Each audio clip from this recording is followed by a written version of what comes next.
Kitchen घर का वो हिस्सा होता है जहाँ घर की लेडीज अपना 4 से 5 घंटा समय वहाँ बिताती हैं और आपके पूरे घर का वहाँ ध्यान रखती है। तो ये आपका ज़िम्मेवारी बनता है कि आप भी उस जगह को ऐसा ध्यान में रखकर बनाएँ ताकि उन्हें काम करने में सहूलियत और किसी प्रकार की परेशानी ना हो। जितना आप उसको ईज़ी टू ऑपरेट रखेंगे उतना ही सबों के लिए अच्छा होगा और आप एक हेल्दी हाइजीनिक फूड को एन्जॉय कर सकेंगे। तो किचन डिज़ाइन करने के लिए जितनी भी ज़रूरी जानकारियाँ होती हैं, जैसे उनकी स्लैब की डिस्टेंस, हाइट, फिर आप चिमनी की कितने स्पेस लगाते हैं, ये सब चीज़ों को जानना बहुत ज़रूरी होता है, ताकि आप किसी भी कॉन्ट्रैक्टर से भी अगर आप अपने किचन की डिज़ाइन करवा रहे हैं, तो इन सब चीज़ों को आप बेहतरीन तरीके से ध्यान में रख कर के आप खुद से भी गाइडेंस उसको दे सकते हैं या उनसे आप पूछ सकते हैं। इससे आपको साफ-साफ ये समझ में आ जाए कि जो हमें बेसिक रिक्वायरमेंट होती है, क्या वो फुलफ़िल कर पा रहे हैं या नहीं कर पा रहे हैं। तो चलिए देर ना करते हुए वीडियो की शुरुआत करते हैं। बट वीडियो को शुरुआत करने से पहले आपको एक ज़रूरी सूचना दे दें, हमारी फर्म से शाहरुख डिज़ाइन की। आप यहाँ पर किसी भी प्रकार की interior, exterior, landscaping, 3D modelling और वॉक थ्रू एनिमेशन वगैरह भी आप चाहते हैं आपकी पार्टी प्लॉट की, या फिर आपके कैसे भी प्लॉट्स हो, आपको कोई अगर प्रॉपर्टी सेल करनी होती है, उसके लिए जो वीडियो वगैरह क्रिएट करनी होती है, वो आप आसानी से हमसे क्रिएट करवा सकते हैं। चलिए आइए वीडियो की शुरुआत करते हैं। सबसे पहले हम लोग बातचीत करेंगे कि कम से कम हमें कितनी स्पेस चाहिए किचन को डिज़ाइन करने के लिए। तो अगर आप हमारी माने तो आपको एटलीस्ट 8 फीट बाई 5 फीट की किचन स्लैब तो होनी ही चाहिए।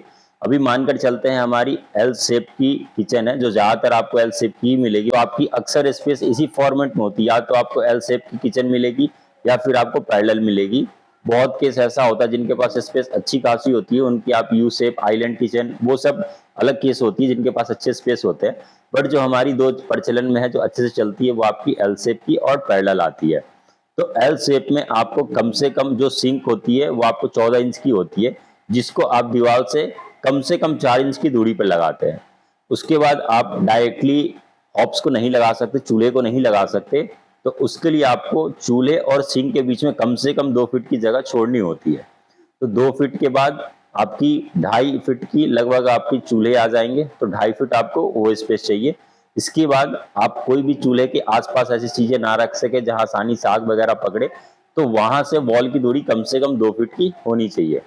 तो जब आप इन सब चीजों को जोड़ोगे तो आपको 4 इंच प्लस 14 इंच की सिंक प्लस 24 इंच की आपकी स्पेस प्लस 30 इंच की आपकी चूल्हे प्लस 24 इंच की आपकी जो स्पेस है दीवार से वो आपको मिलेंगी, जो आपकी 96 इंच की आ रही है, यानी 8 फीट। तो 8 फीट आपको मिनिमम रिक्वायरमेंट है, जो आपको लेंथ वाइज चाहिए।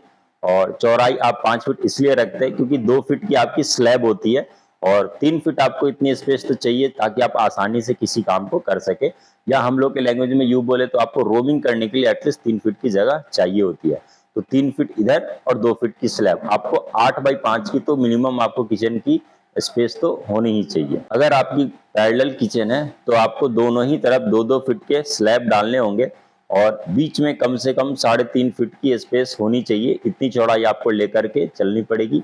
और अगर 2 लोग हैं तो वहां आपको 4 फीट की डिस्टेंस कम से कम रखनी चाहिए। इसको समझने के लिए हम लोग ऐसे समझे कि एक अगर कोई इंसान खड़ा होता है तो उसको कम से कम 18 इंच यानी 1.5 फीट की स्पेस लगती है। अगर वहां पर 2 लोग खड़े हैं तो 1.5 फीट और 1.5 फीट यानी 3 फीट की वहां पे 2 लोगों के स्पेस होने चाहिए और उनके बीच में कम से कम 1 फीट का गैप होनी चाहिए।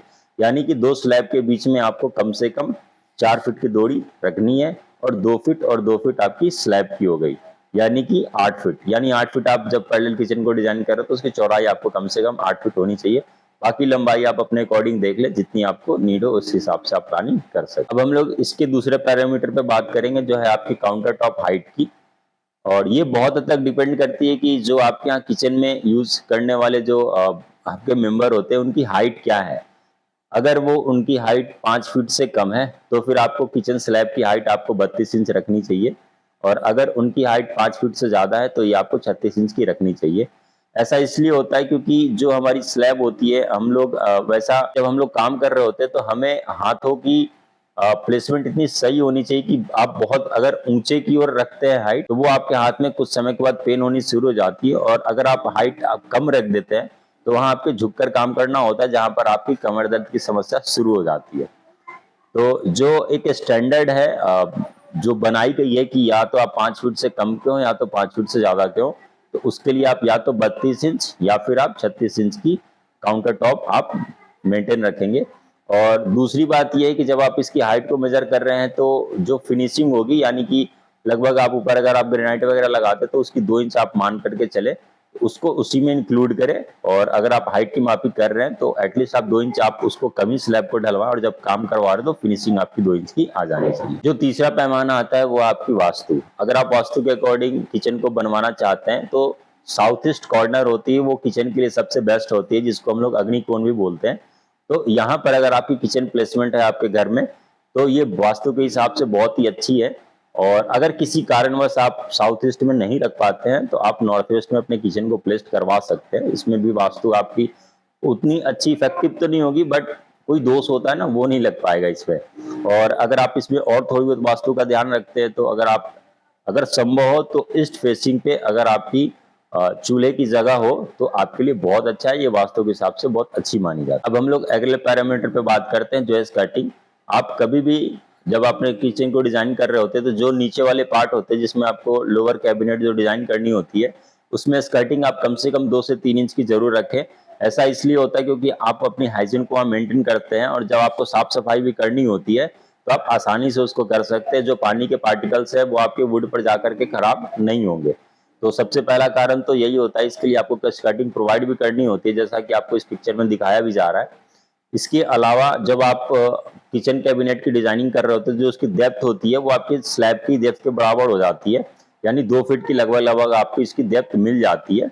और हाइट अगर आप मान करके चले तो 32 इंच की अगर आपको मिल रही है तो ऑलमोस्ट आपको 30 इंच की वो पड़ जाती है। तो आपके पास ये अच्छी खासी स्पेस होती है आपको अपने सामान वगैरह को रखने के लिए।